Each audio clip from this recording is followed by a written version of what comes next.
10 साल मोदी ने देश चलाया और पब्लिक ने सारा समझ गया कि ये चूतिया बनाने का फैक्ट्री खोल रखा है मोदी ने। भंवर जब भी डुबोएगा उभारा दे के मारेगा, सुनो है मछलियों वो तुमको चारा दे के मारेगा। तुरंत नॉमिनेशन कैंसिल होता है।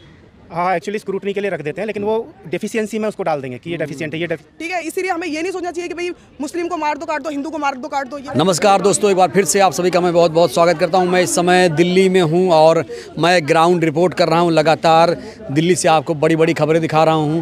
हमारे साथ कुछ वकील हैं, मैं बात करूंगा मुद्दे क्या होंगे इस बार लोकसभा चुनाव के 2024 में।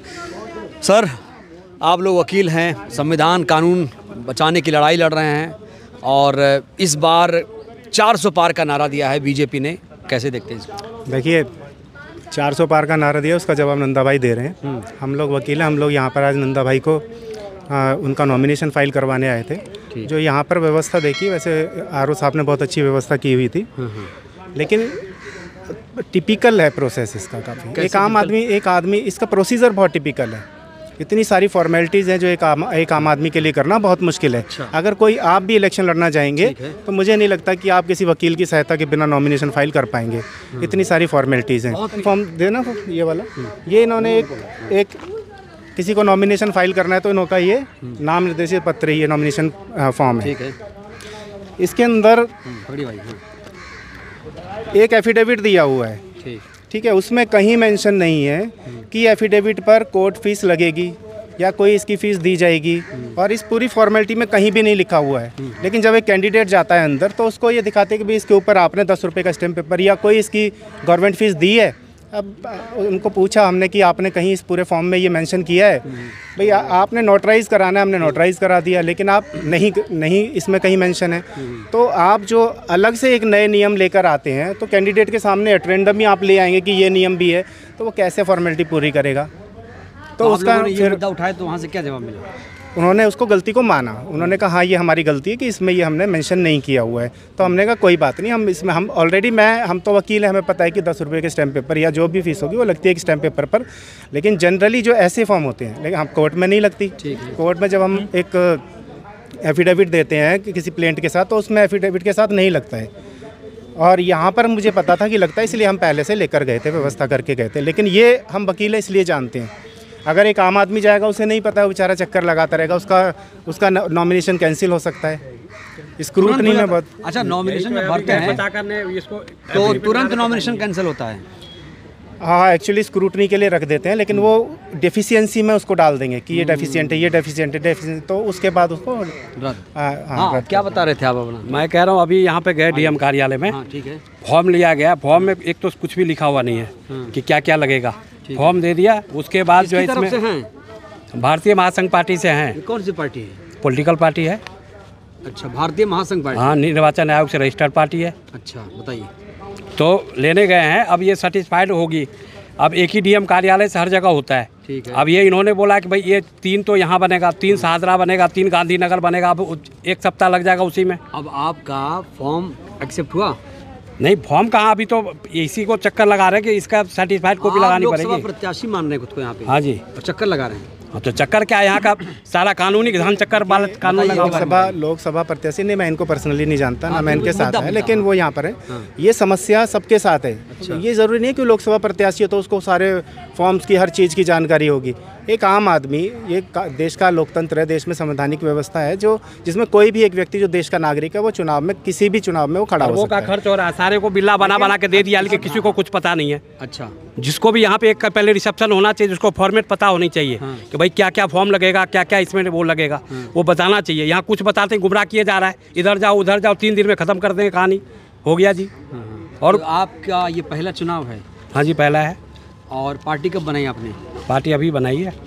अच्छा, 1 साल पहले। 1 साल पहले। दिल्ली के ही रहने वाले हैं? दिल्ली के ही हैं। तो जब मोदी जी इतना बढ़िया काम कर रहे हैं तो आप जैसे लोगों को साथ देना चाहिए, तो आप लोग पार्टी बना के घूम रहे हैं। आपको क्या मोदी जी को कमजोर आपको क्या क्या बढ़िया दिख गया? क्या क्या बढ़िया दिख गया? 2 करोड़ रोजगार, हर नल में जल, हर छत, हर सर को छत, जितना छत था ना, मैं किसानों की आय दुगनी, बुलेट ट्रेन, इकोनॉमी 5 ट्रिलियन, कितना गिनाऊं? गुजरात में बन गए। अब यही तो बात है ना, बोलने नहीं देंगे। बोलिए भाई, ऐसा है, मोदी का 2 करोड़ जो है किसको मिला, एक भी बता दो कि जिसको मिल गया हो। आज के डेट में जब से मोदी जी आए हैं, और न तो नल है ना जल है, सारे नल जो है ना बिल्कुल सूखा पड़ा है। और राम मंदिर भूल अब गए। राम मंदिर क्या है, राम मंदिर तो कोर्ट के बराबर मोदी जी ने कर दिया है क्या? मोदी जी जा करके जो कामेश्वर चौपाल जो हरिजन था जिसने उसको ईंट लगाया उसको भी हटा करके उन्होंने जाके दलबत कर लिया अपना वोट बनाने के लिए 2024 में। जब अधूरा मंदिर है उसको अभी पूरा करने की क्या जरूरत थी पूजा करने का? अच्छा। मंदिर बनने के बाद कर लेते। वो तो एक चुनावी मुद्दा को बनाने के लिए उन्होंने जाकर उद्घाटन किया है, नहीं तो ऐसा कुछ है नहीं। और रही बात जो है अच्छे काम की, तो अच्छे दिन तो आया हुआ है कि भाई 84 लाख जो करोड़ को जो है उसने वो राशन दे रहे हैं फ्री में 5 किलो, अच्छा, जिसमें खाली गेहूँ खाएगा, यही राशन है। एक तरफ $1 ट्रिलियन में चल रहे हैं कि जो हिंदू मोदी जी को वोट नहीं देगा वो अपने बाप का भी सगा नहीं। ऐसा है, बीजेपी के नेता बोल, मैं बता रहा हूँ, बोलने के लिए तो कुछ भी बोल रहे हैं क्योंकि उनको राम पे ही राजनीति करनी। उनको पता है कि भाई 80% जो है हिंदू है। अगर हम हिंदू को अपने पक्ष में कर करेंगे तो हमारा दाल रोटी चलता रहेगा, चाहे और किसी का चले। मुझे शक हो रहा है। ऐसा है, हम हिंदू हैं, मुस्लिम हैं, सिख हैं, ईसाई हैं, क्योंकि हम धर्मनिरपेक्ष हैं। बिल्कुल हम राजनीति एक जो है यहाँ के इंडिया के जो है नागरिक हैं, ठीक, और हमें हर धर्म पे विश्वास है। ईश्वर किसी का नहीं होता है, ईश्वर सबका होता है। ईश्वर अल्लाह सबका नाम जो जपे उसी का काम। तो मंदिर का मुद्दा ही खत्म, यही कह रहा हूँ। अब मंदिर तो अब है ही नहीं, मंदिर जो बना था। मैम से पूछता हूं, मैम आपका क्या नाम है? मेरा नाम एडवोकेट मुबीना खान है। मैं यहाँ नंदा भाई के साथ नॉमिनेशन फॉर्म के फिल करने के लिए आई थी। एक सवाल है मेरा जी, क्या धर्म के नाम पर वोट करना चाहिए? नहीं करना चाहिए, बिल्कुल नहीं करना चाहिए। हम लोग ह्यूमन बीइंग हैं, हमें इंसानियत का धर्म अपनाना चाहिए। हमें ये जो राजनीति सालों साल से चलती आ रही है, हमें इसको रोक लगाना चाहिए। हमें आगे आना पड़ेगा इसको ख़त्म करने के लिए। हिंदू, मुस्लिम, सिख, ईसाई ये सब मैन मेड हैं, ये सब हम इंसानों ने बनाई है। लेकिन हम जो ऊपर से आए हैं सब भगवान ने सबको एक इंसान का धर्म, इंसानियत का धर्म होना चाहिए, ठीक है। मुझे किसी का भी कोई इंसान जा रहा है, ये नहीं उसका खून लाल है, किसी का नीला है, ये सब तो ऊपर वाले ने सेम बनाया है, इसीलिए सबकी फीलिंग भी सेम है, दुख भी सेम है, ठीक है। इसीलिए हमें ये नहीं सोचना चाहिए कि भाई मुस्लिम को मार दो काट दो, हिंदू को मार दो काट दो, ये सब राजनीति अब बहुत हो चुकी। अब हमें विकास की तरफ बढ़ना चाहिए। विकास क्या चाहती है देश में, कैसा विकास? विकास सबसे पहले रोजगार, शिक्षा, अस्पताल, ये सारी चीज़ें होनी चाहिए। ये सबसे एक इंसान के साथ ये जुड़ी हुई हैं। जब हम पैदा होते हैं, हम आगे बढ़ते हैं, हमारी उम्र बढ़ती है, हम पढ़ते हैं, हम पढ़ेंगे नहीं तो हम कैसे आगे बढ़ेंगे, कैसे रोजगार पाएंगे?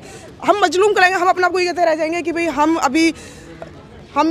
SC हैं, ST हैं, OBC हैं, हम यही सब रह जाएंगे। हमें पढ़ लिख के आगे बढ़ना है, जिससे कि हम जितने भी IAS ऑफिसर हैं, IPS हैं, हमें इन सब में आना चाहिए, ताकि हम सत्ता में आके पढ़ लिख के हमें अपने आप को ये नहीं सोचना कि हम पीछे रह गए। ज़रूरी नहीं है कि बस हम कानून का ज्ञाता ही सब कुछ होता है।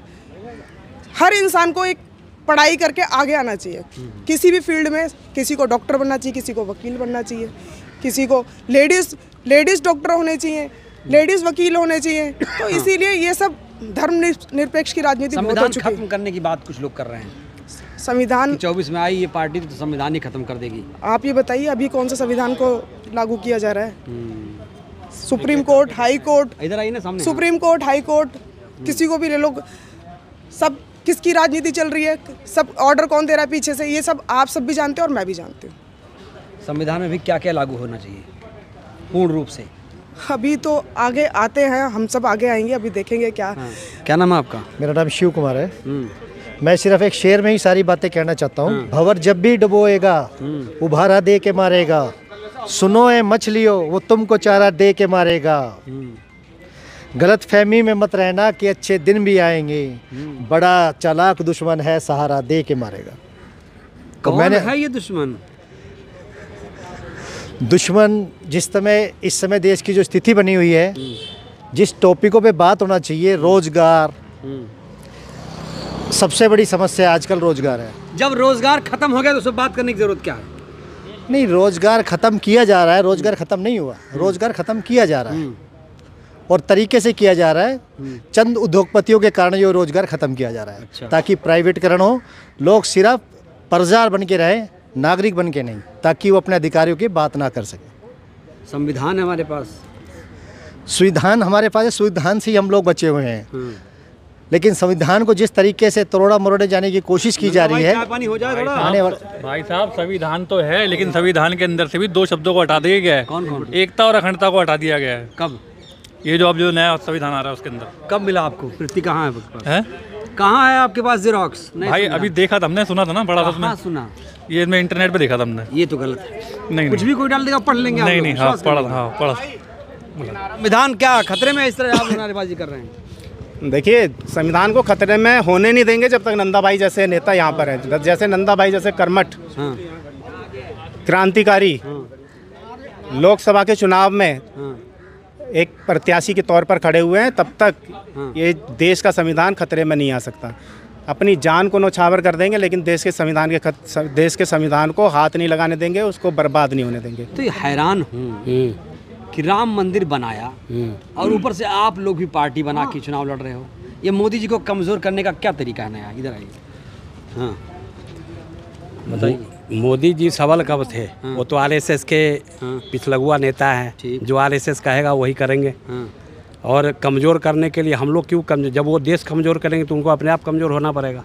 अच्छा, देश मजबूत कहाँ हो रहा है? तो खोखला हो रहा है। खोखला हो रहा है। और दो बंदे जो है वो पैसे को उगाई कर रहे हैं और 2 ही बंदे में बांट रहे हैं। इधर मोदी, इधर अमित शाह, उधर अडानी और अंबानी। अच्छा, 2 ही में बांट रहे हैं, तीसरा कोई है ही नहीं। सारे पैसे वहीं पे जा रहे हैं। अच्छा, मोदी जी ने कहा कांग्रेस आई तो मंगलसूत्र छीन लेगी। ऐसा है, पहले कांग्रेस ने 70 साल रही यहाँ पे, किसकी मंगलसूत्र छीन गई बता दो। 70 साल थी कांग्रेस। अब कांग्रेस का मन बदल चुका है।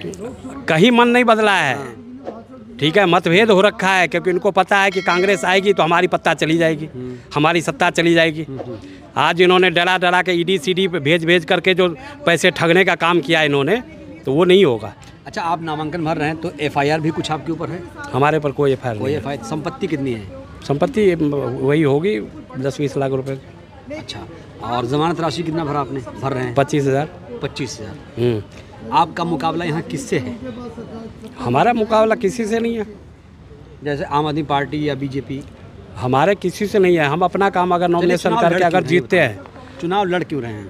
कानून व्यवस्था सही करने के लिए। देश में कानून व्यवस्था है ही नहीं, ना शिक्षा है, न रोजगार है, न स्वास्थ्य है, सब कुछ बिल्कुल उसके कगार पे है डूबने के। दिल्ली चमक रही है, देखिए, आँख खोलिए। हाँ ठीक है, देखिए चमक रही है, देखिए सामने कूड़ा भरी पड़ी है। देखिए जब यहाँ से डीएम कार्यालय से कूड़ा नहीं उठ रहा है तो पब्लिक के रोड पे तो बहुत उठेगा। चमक रही है ना, देखिए ना, कूड़ा भरा हुआ है, ये सामने ही कूड़ा है, देख लीजिए। ये तो अलग मामला है। क्यों नहीं? कैसे नहीं है मामला है? ये सरकारी बाहर जाके बाहर भी देख रहे हैं। कहाँ पे आप देखेंगे? कहाँ पे देखेंगे? जब सरकारी काम नहीं होगा तो प्राइवेट टोल रोड पे देखना चाह रहे हैं? टोल रोड पे जहाँ पे कहाँ है सड़कें? जो सड़कें हैं जहाँ 100 रुपया लगना चाहिए 300 लग रहे हैं, और 20-20 किलोमीटर पे टोल लगाया गया है। अच्छा, जहाँ पे पैदल चलना चाहिए, जो टैक्स भर रहा है पब्लिक, उस टैक्स को अलग ये हजम कर रहे हैं, प्लस रोड का पैसा अलग खा रहे हैं। सही कह रहे हैं, बिल्कुल सही कह रहे हैं। और डबल पैसा फास्टैग लगा के ले रहे हैं। तो यही हो रहा है, ठीक है ना? आप भी लोग असली हिंदू विरोधी लगते हो मुझे। ऐसा है, हिंदू विरोधी नहीं है। हिंदू, मैं फिर कहा भाई, हम आम नागरिक हैं। हम आम नागरिक हैं। हाँ, हिंदू नहीं है, मुस्लिम नहीं, सिख नहीं, ईसाई नहीं। जब हम पैदा हुए थे हमें ये नहीं पता था कि हम हिंदू हैं मुसलमान हैं। ठीक है, हिंदू मुसलमान की बात मत करो, यहाँ पे हिंदुस्तान की बात करो। जो लोग वोट मांग रहे हैं उससे तो कुछ नहीं ऐसा। वो वोट, फिर वही बात, जो वोट मांग रहे हैं वो वोट की राजनीति लोग समझ गई है। ठीक है, 10 साल मोदी ने देश चलाया और पब्लिक ने सारा समझ गया कि ये चूतिया बनाने का फैक्ट्री खोल रखा है मोदी ने। अच्छा, सबसे बड़ा निकम्बा और झूठ बोलने वाला जुमलेबाज जो है सबसे बंदा है। जैसे इसका पार्टी जुमलेबाज पार्टी है, भ्रष्टाचार जुमलेबाज पार्टी, उसी तरह ये नेता है।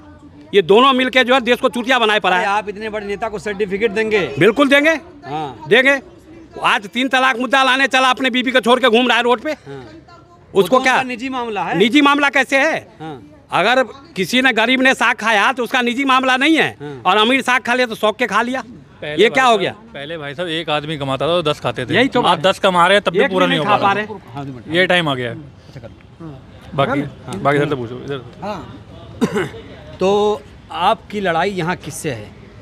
हमारी लड़ाई भ्रष्टाचार से है। जो भ्रष्ट सरकार है, भ्रष्ट सरकार है, चाहे वो मोदी जी रहे और चाहे ये राहुल गांधी रहे, जो गलत काम करेगा उसके विरोध में है। केजरीवाल ने गलत किया कि नहीं? केजरीवाल गलत नहीं किया है। उसको गलत फंसा करके भेजा गया है जेल। अच्छा, और नहीं तो उसको जो है, जिसने दारू का ठेका का भ्रष्ट किया, जिसने 55 करोड़ रुपया मोदी को दिया, उसको जेल में क्यों नहीं दिया? ये सबसे बड़ा गलत कानून बना रखा है, ईडी सीडी को भेज करके। आप लोग ED, CBI, supreme court, high court से ऊपर हो। अरे हम सबसे ऊपर हैं क्योंकि नागरिक हैं। नागरिक देश के नेता को चुनता है, वही डीएम को चुनता है, एसडीएम को चुनता है। भाई कागज नामांकन हो ही नहीं रहा आपका। अब नामांकन होगा, उनका बाप करेगा, नहीं कैसे होगा? सब करेगा। हम देश के नागरिक हैं, करना पड़ेगा। एक बार नहीं करेगा। नहीं हो आप। अरे नागरिक नहीं, हमारे पास उसका प्रमाण पत्र है, वोटर आईडी कार्ड है, आधार कार्ड है, पहचान पत्र है, ठीक है। दादा लाई जमीन हम लोग पैदाइश कहेंगे वैलिड नहीं है। नहीं वैलिड है, तू भी वैलिड नहीं है, तू भी खत्म है। चलिए धन्यवाद।